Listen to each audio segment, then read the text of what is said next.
ప్రజలందరికీ 75వ సంవత్సర స్వాతంత్ర్య దినోత్సవ శుభాకాంక్షలు మీ అందరూ తెలుపుకుంటున్నాం.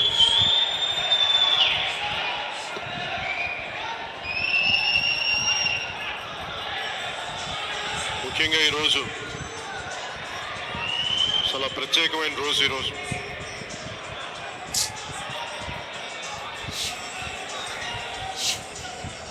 దయచేసి కూర్చో. చాలా ప్రత్యేకమైన రోజు ఇది. చాలా ప్రత్యేకమైన రోజు. నేను సభలో కూడా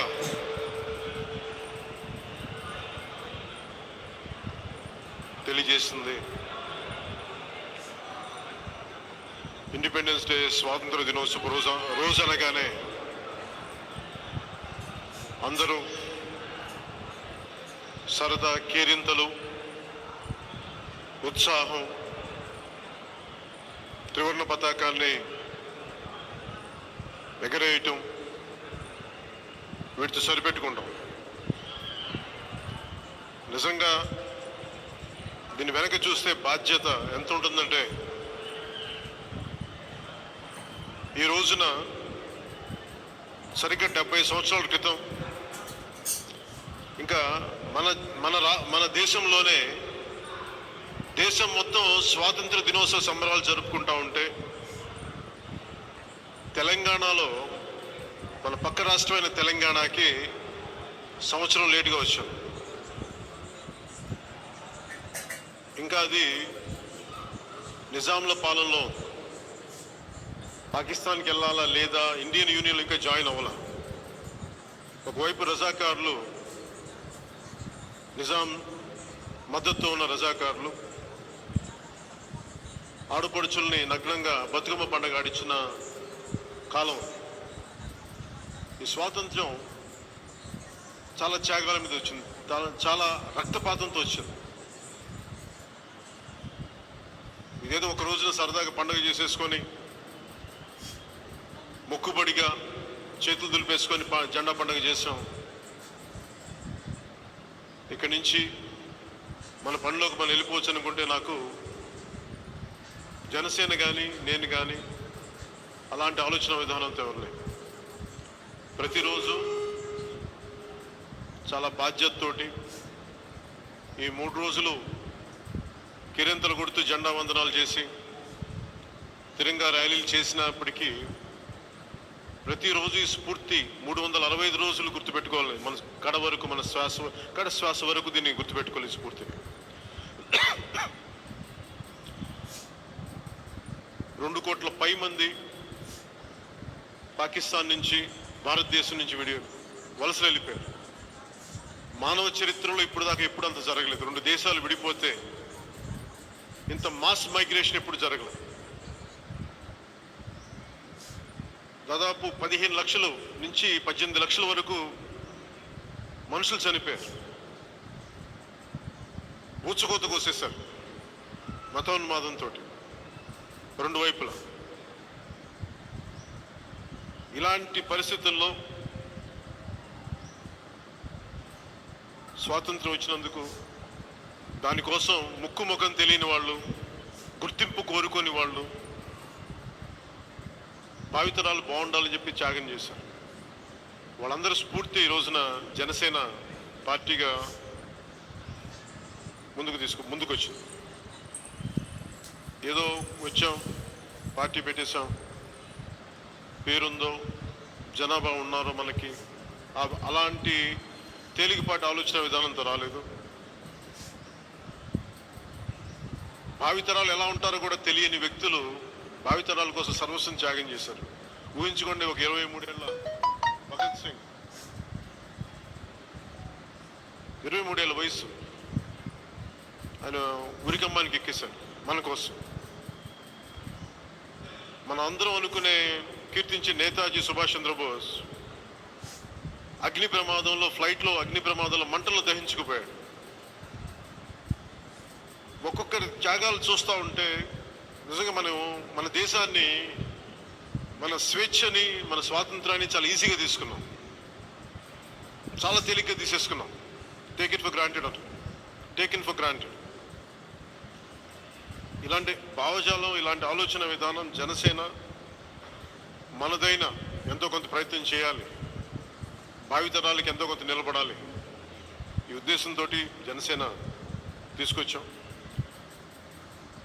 ఆవిర్భావ దినోత్సవం రోజున, ఆవిర్భావ దినాన జనసేన పార్టీ 2014లో ఒక 25 సంవత్సరాలకి కృషి చేయడానికి జనసేన ఉంది. దాదాపు చాలా ఎర్లీగా ఒక 30sలో నేను పొలిటికల్ జర్నీ స్టార్ట్ చేశాను. అంత స్టార్ట్ చేయడానికి ముఖ్య కారణం మన స్వాతంత్ర ఉద్యమకారుల యొక్క త్యాగాలు. అందుకని ఏ పార్టీకైనా సైద్ధాంతిక బలం లేనిదే పార్టీ ముందుకెళ్ళి, కేవలం ఒక కులం మీద కానీ, ఒక మతం మీద కానీ, ఒక ప్రాంతీయ వాదంతో కానీ పెట్టుకుంటే దానికి ఒక లిమిటెడ్ ప్రయాణమే ఉంటుంది. ఎందుకంటే స్వాతంత్రం కోసం పనిచేసిన ఏ ఒక్క నాయకుడు కూడా మా కులం బాగుండాలి, నా మతం బాగుండాలని చేయలేదు. అందరూ కులాలకి, మతాలకి, ప్రాంతాలకి అతీతంగా చేశారు. అందుకనే అలాంటి మహానుభావుల స్ఫూర్తితోటే దేశం విడిపోవడానికి ఎప్పుడు మనుషులు సిద్ధంగా ఉంటారు. విడిపోవడం చాలా తేలిక, మనుషులకి కలిపి ఉంచడం చాలా కష్టం. జనసేన ఎప్పుడు మనుషులు కలిపి ఉంచడానికి తపన పడదు తప్ప విడగొట్టడానికి తపన పడదు. అది మతపరంగా కావచ్చు, కులపరంగా కావచ్చు. అందుకనే కీలకమైనవి జనసేన అనైలేషన్ ఆఫ్ కాస్ట్. అంబేద్కర్ గారు చెప్పినట్టుగా కుల నిర్మూలన, అసలు కులం తాలూకు ప్రస్తావన లేకుండా ఉండాలి అంటే ముందు కులం తాలూకు ఆలోచన పోవాలి అంటే చాలా సుదూరమైన లక్ష్యం అది.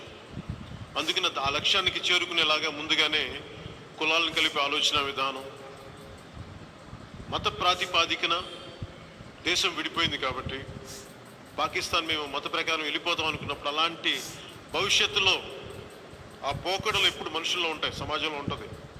అసలు మత ప్రస్తావన లేని రాజకీయాలు ఉండాలి. అలాగే భాషా యాసల్ని గౌరవించే సాంప్రదాయం.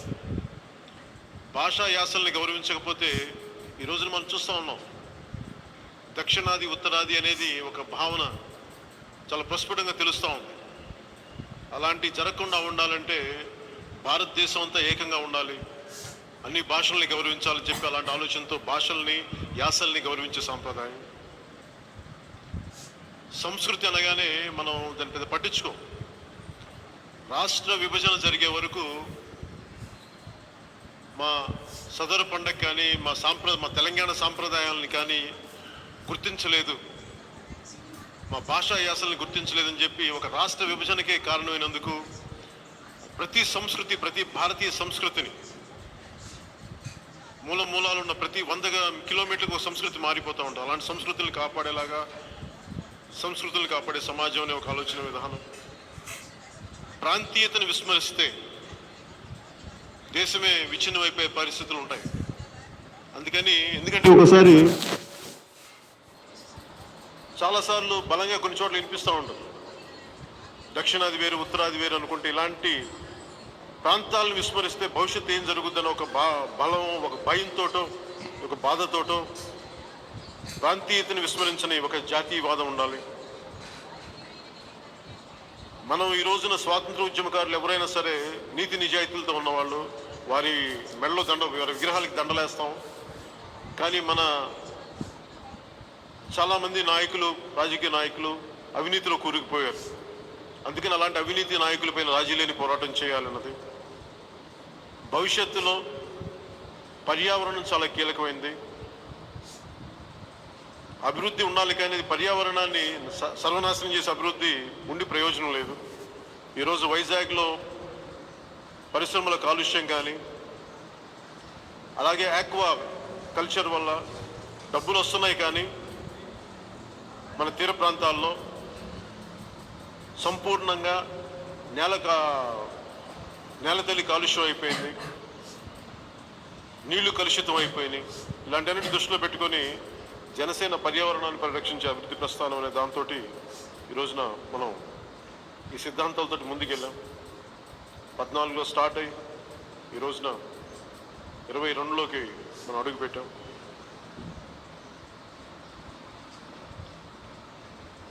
ముఖ్యంగా ఈరోజు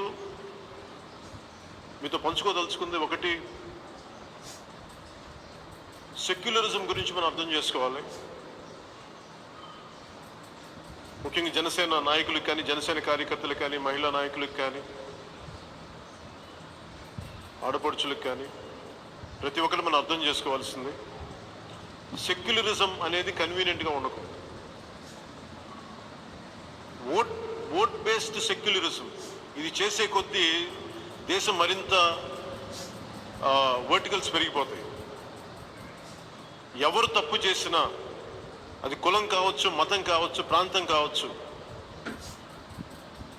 భారతదేశపు రాజ్యాంగ స్ఫూర్తికి విఘాతం కలిగించేది ఏదైనా సరే ముక్త కంఠంతో ఖండించాలి. ఒక మస్జిద్ని అపవిత్రం చేస్తే ఎంత బలంగా ఖండిస్తామో, ఒక చర్చికి అపవిత్రం జరిగితే ఎంత బలంగా ఖండిస్తామో, ఒక హిందూ దేవాలయానికి అంతే బలంగా ఖండించగలిగినప్పుడే దాన్ని సెక్యులరిజం అనిపించుకుంటుంది. కానీ